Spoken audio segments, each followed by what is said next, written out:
सूरत अब सिर्फ डायमंड और टेक्सटाइल सिटी नहीं बल्कि फायर सेफ्टी के मामले में भी देश के लिए नया मॉडल बनने जा रहा है।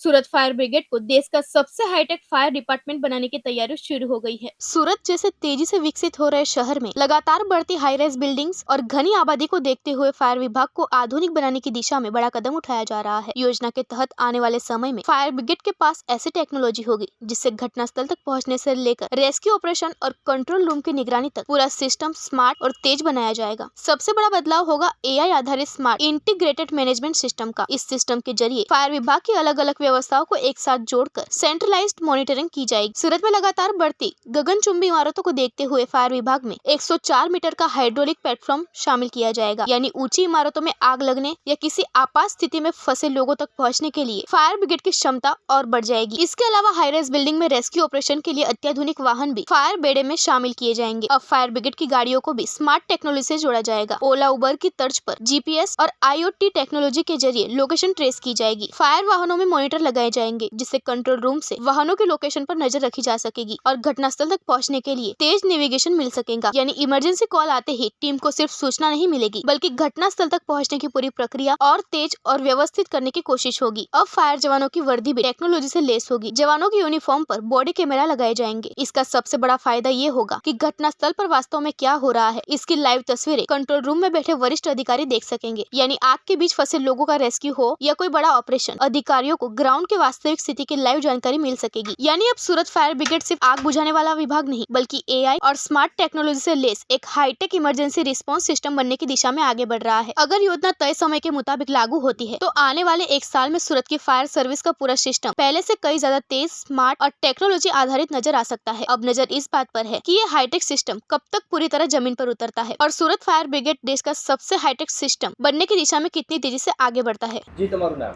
Hitesh Thakor, divisional fire officer. સુરતનું ફાયર વિભાગ હાઈટેક થઈ રહ્યું છે તો કેવું બની રહ્યું છે?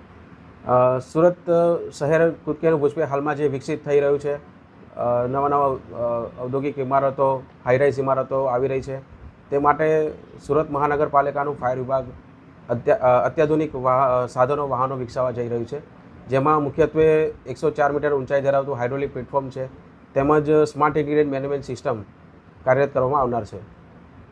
આ સિસ્ટમ કઈ રીતે કામ કરશે?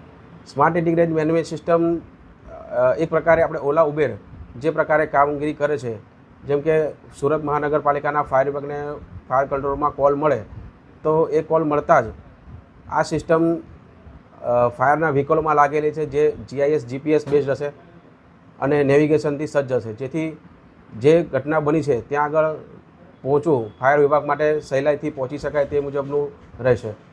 તેમજ ઘટના સ્થળે પહોંચ્યા પછી ફાયરના જે જવાનો છે તેની પર એક બોડી વોર્ન કેમેરા હશે, જેને કારણે જે ઘટના સ્થળે જે પરિસ્થિતિ છે તેનું સીધું મોનિટરિંગ ફાયરના ઉચ્ચ અધિકારી અને ફાયર કંટ્રોલ રૂમ કરી શકશે અને પરિસ્થિતિનો તે ભાળ મેળવી શકશે। કઈ રીતનો ફાયદો થશે? આ જે સિસ્ટમ છે તેનાથી સૌપ્રથમ ઘટના સ્થળે પહોંચવું એક સહેલાઈથી પહોંચી શકાશે, તેમજ ટ્રાફિક મૂવમેન્ટ છે એની પર બી ખબર પડશે કે ટ્રાફિક છે તો બીજા એના વૈકલ્પિક રસ્તા કયા છે તે જાણી શકાશે।